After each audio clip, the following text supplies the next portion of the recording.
It was 2016 and Laremy Tunsil was set to be the potential #1 pick in the NFL draft after being one of the best offensive tackle prospects that we have seen in the last few decades. The draft begins and Laremy Tunsil is with his mom in the green room when there begins to be chatter around the room. He didn't think much of it until his phone started blowing up. He then opened Twitter to see this.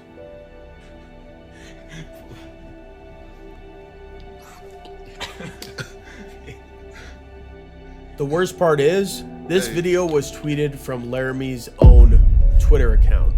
Social media erupts, and this would be the start to his fall down the NFL draft board, losing out on hundreds of thousands, if not millions of dollars with each position he fell. At pick number 13, he was picked by the Miami Dolphins, but just as we thought things were bad enough, Laremy Tunsil would openly admit in his press conference that he was paid by the coaching staff at Ole Miss.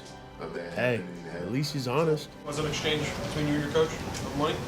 I had to say yeah. This was provoked by tweets from Laremy Tunsil's Twitter to where he was not only seen smoking Mary Jane from a gas mask, but also screenshots of text messages to the Ole Miss coaching staff were posted to his Instagram. Now, he was suspended for 7 games in his college career after accepting impermissible benefits, but looking back now, it is a little ridiculous, especially now that players are allowed to be paid. He was asking for rent money. It wasn't like he was like, "Hey, coach, can I get some money to take the boys on a shopping spree? I figured it'd be the least you could do for being that stay for your offensive line." Ole Miss had already been in hot water after popping on radars after signing Laremy Tunsil, Robert Nkemdiche, and Laquan Treadwell. All were very high-ranking high school prospects. However, after all three had extremely successful college careers, out of those 3 players, Tunsil was the only one who panned out in the NFL, despite all 3 being first-round picks. But we'll get to that in a bit. The real question is, who would have access to his Twitter account? And it had to be someone who would want to have such a negative impact on the best day of someone's life up to that point. This turned out to be Laremy Tunsil's stepfather, Lindsey Miller. Lindsey was ready to get paid. He came into Laremy's life at just the right time. He was about to get drafted to the NFL, possibly at the #1 pick overall. However, Laremy did not see eye to eye with his stepfather, who wanted to be involved in his NFL career and be more hands-on. But things literally got hands-on during Laremy Tunsil's senior year at Ole Miss.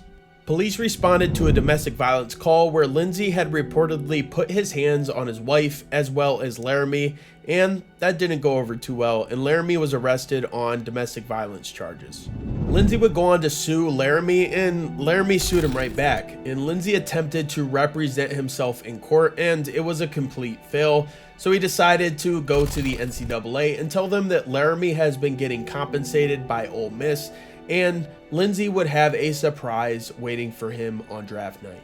This tweet, combined with this Instagram post by Lindsey Miller, cost Laremy Tunsil more than $7 million. But he had 2 options.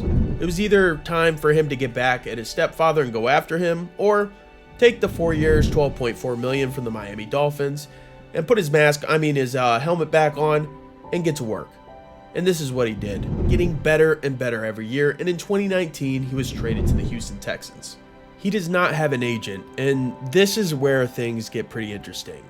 He just signed the biggest contract for a tackle in NFL history at 3 years, $75 million, but he did have someone in his corner.